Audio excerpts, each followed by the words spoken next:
The little girl's voice was barely louder than a breath, yet it carried across the sterile hospital lobby and froze the man in his tracks. "So are you my new daddy?" Her lips trembled as she whispered it, clutching a duct-taped pink backpack that sagged with uneven weight. The man, tall, sharp-jawed, dressed in a tailored charcoal suit that looked foreign in that place of peeling walls and tired faces, turned slowly. He was supposed to be heading to a board meeting, supposed to be on the phone with lawyers. Instead, he found a child staring up at him with eyes so wide and desperate it made the marble beneath his polished shoes feel unsteady. Around them, the vending machine buzzed, an orderly pushed a squeaky cart, and still, everything else faded behind that single question. She was small, maybe 6, with hair that looked brushed by tired hands but never fully tamed. Her sneakers were worn at the toes, thin soles nearly separating, and her jeans sagged from being too big, cinched at the waist with a piece of string. He blinked, clearing his throat. "What did you say?" he asked, careful, because any wrong word might shatter something fragile he couldn't yet name. The girl bit her lip, clutching the frayed straps of her backpack. "Mommy's sick upstairs," she said. "Maybe God will send somebody to help us." "You look like somebody," her voice cracked. Not with tears, but with the exhaustion of a child who had learned too early not to cry unless it mattered. Behind the counter, a nurse glanced over, curious but not intervening. The man adjusted his cufflinks, buying himself seconds. He was Daniel Hayes, CEO of Hayes Industries, a name that belonged on glossy magazines, not in whispered prayers from children in hospital corridors. "Where's your father?" The question slipped out, routine, before he realized how blunt it sounded. She lowered her eyes. "He went away." "Long time ago." Her thumb worried the edge of her backpack strap. Something tightened in his chest. He should have walked away. He didn't have time. He didn't have permission to get tangled in someone else's misfortune. Yet when the elevator dinged and she looked at the doors, half hopeful, half fearful, his shoes carried him closer. "Do you need anything?" he asked quietly. Her gaze flicked to the vending machine. He followed it and saw her eyes catch on the crackers sealed in shiny plastic, then dart guiltily back down. "No, sir," she murmured, though her stomach betrayed her with a low growl. He dug in his pocket and handed her a bill. She stared at the green paper like it was a diamond. Her fingers brushed his hand as she took it, tiny, cold fingers that held more weight than she should ever have to carry. Upstairs, her mother was lying in a narrow bed. Emily, late 20s, maybe 30, her beauty muted by fatigue but undeniable, like a candle still burning through storm winds. She had a natural grace, even in a faded cardigan with one button missing, her long dark hair pulled loosely behind her shoulders. When the girl rushed in, clutching the crackers, Emily's lips curved into a smile that didn't quite reach her tired eyes. "Mommy, the man downstairs helped me," the girl chirped. "He bought me these." She shook the packet proudly. Emily's gaze drifted to the doorway where Daniel stood awkwardly, hands in his pockets. "So thank you," she said softly, her voice smooth despite the rasp of illness. He nodded. It was nothing. Yet it didn't feel like nothing. Minutes stretched. The girl tore the crackers carefully in half and insisted her mother eat first. Emily brushed her hair back, lips tightening as she broke off the tiniest piece and chewed it, leaving the rest to her daughter. Daniel noticed the IV line taped to her arm, the unpaid bills scattered on the tray table like silent witnesses. A curling envelope peeked out from her bag, an eviction notice, he realized, though she quickly slid a book over it. He wanted to leave. He had to, but the girl's words still echoed. "Are you my new daddy?" He found himself asking questions he had no right to ask. "How long have you been here?" Emily's eyes narrowed slightly. Pride surfaced, fragile but fierce. "A few weeks?" "It's pneumonia. Complicated," they said. "I'll be fine soon." The girl shook her head. "She coughs at night and can't breathe." Her blunt honesty made Emily squeeze her hand quickly. Daniel shifted, the weight of his watch heavy on his wrist. His company spent millions on campaigns, yet here was one woman and one child he couldn't walk away from. "Do you have someone to call?" he asked. Emily's throat bobbed as she forced a smile. "We'll manage." "We always do." She said it with dignity, though her cracked lips and trembling fingers betrayed the lie. A re-hook. His phone buzzed with a reminder. "Meeting in 20 minutes. Partners waiting." But when he looked at the child nibbling carefully on her cracker, saving the rest for later, his priorities wavered. He cleared his throat. "I can make sure you have what you need here. Extra blankets, meals." It sounded weak even to him. Emily tilted her chin, graceful even in weakness. "We're not charity cases, Mr. Hayes. Daniel Hayes." Something flickered in her eyes at the name, recognition of wealth and power. But instead of softening, she grew more guarded. "Then you understand. We can't owe anyone. Especially not someone like you." Her daughter, oblivious to the adult tension, tugged Daniel's sleeve. "Can you stay? Just for a little?" His chest tightened. He wasn't used to being asked for presents, only for deals, decisions, money. Slowly, he pulled up a chair. The lobby phone kept buzzing in his pocket, unanswered. The hospital lights flickered once overhead, throwing shadows across Emily's face as she turned into a coughing fit that shook her whole frame. The girl froze, her small hands gripping her mother's wrist, eyes wide with fear. Daniel instinctively leaned forward, reaching for the water cup, but in that moment, Emily's breath hitched, her skin paling, and alarms began to sound in the hallway. Doctors rushed in, their shoes squeaking against the linoleum, while the little girl clung to her mother's arm, her face pressed into the thin hospital sheet.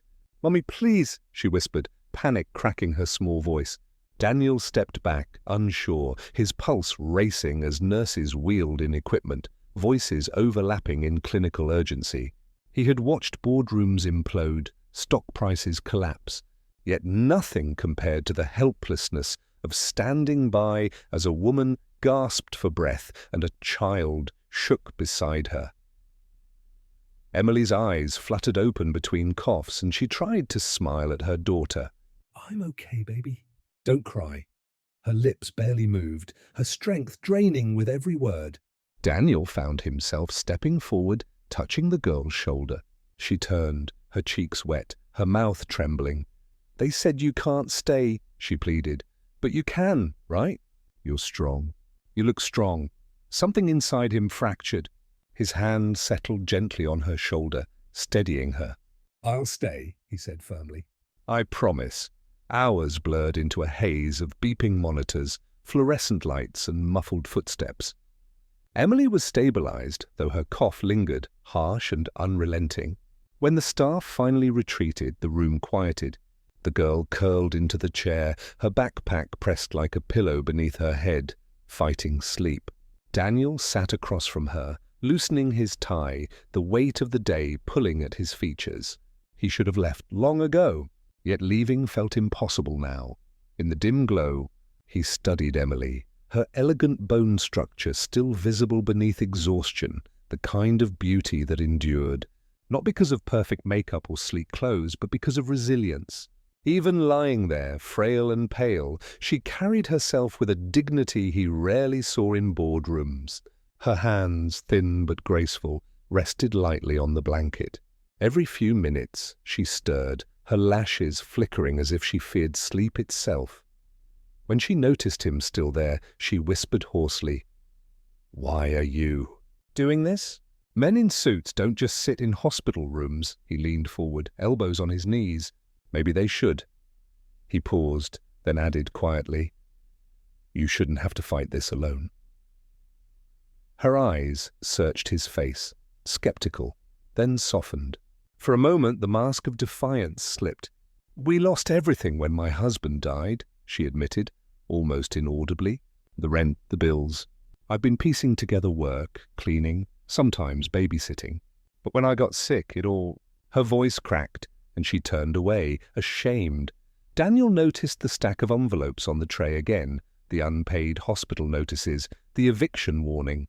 The girl shifted in her sleep, murmuring softly, and Emily's hand instinctively reached for her daughter, brushing strands of hair from her forehead.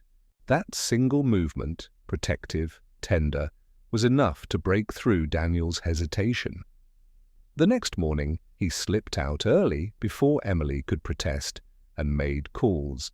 By noon, meals were being delivered to their room, a new blanket appeared on her bed, and the nurse explained that someone had taken care of a portion of the medical bills. Emily confronted him later, her eyes flashing despite her weakness. "You had no right." "I had every right," he countered gently. "Not as a CEO, as someone who couldn't watch you suffer while pretending I didn't see." Her lips trembled, not with anger now, but with the weight of pride, battling gratitude. Finally, her shoulders slumped. "We can't pay you back," he shook his head. "I'm not asking you to." Days passed, and he kept showing up. Sometimes he brought a coffee for Emily, strong and steaming, sometimes a small toy for her daughter, a puzzle, a stuffed bear. The girl began to wait by the lobby, peering eagerly toward the doors, her smile lighting when he appeared. She no longer asked if he was her new daddy, but she held his hand when they crossed hallways, as if it were the most natural thing. One afternoon, while Daniel read a storybook aloud, Emily watched quietly from the bed. Her eyes softened, her fingers tightening around the edge of the blanket. "She hasn't laughed like that in months," she said, her voice thick. Daniel closed the book slowly. "And maybe I'm doing something right." For the first time, Emily's lips curved into a smile that wasn't guarded. She leaned back, her dark hair spilling over her shoulders. "You're dangerous, Mr. Hayes. You make it too easy to hope again." He held her gaze, something unspoken hanging between them. Hope wasn't dangerous, it was necessary. Weeks later, Emily was discharged. Outside the hospital, the winter air was sharp, her breath visible in the cold. She clutched her daughter's hand, a thrift store coat wrapped around her. Daniel's car idled at the curb, sleek and polished, contrasting sharply with her scuffed boots. "Where will you go?" he asked, his tone casual, but his eyes intent. She looked down at the cracked sidewalk. "Back to our apartment. For now, until—" She trailed off, avoiding his gaze. He stepped closer, lowering his voice. "There's a place, safer, warmer. Let me help you get there." Emily hesitated, torn. Pride warred against the chance of stability. But her daughter tugged at her sleeve, eyes hopeful. "Mummy, please. It feels like he's supposed to help us." Silence stretched. Emily finally exhaled, shaky but resolute. "All right, for her." "Not for me," Daniel smiled faintly. "For both of you." That evening, he drove them to a furnished apartment his company kept for visiting executives. Warm lights, stocked fridge, blankets folded neatly on the bed. Emily stepped inside slowly, her eyes wide, her daughter racing toward the couch with delight. Tears welled as she touched the counter, the cupboards, the simple signs of abundance. "Why?" she whispered, turning to him, her voice breaking. He looked at her, then at the child curled on the sofa, hugging a pillow with a smile. Because sometimes the world gives us the chance to rewrite someone's story. And if we can, we should. Her throat tightened, and she pressed a hand to her lips, overwhelmed. The room filled with silence, warm and fragile, as she met his gaze. The little girl piped up from the couch, eyes shining. "Mommy, maybe God did send him." Emily's tears spilled over. And even Daniel, the man who once measured life in contracts and numbers, felt his vision blur. One act of generosity had changed their path, not with magic, not with promises of forever, but with a spark of hope they could finally believe in. And sometimes that was enough to reroute an entire life.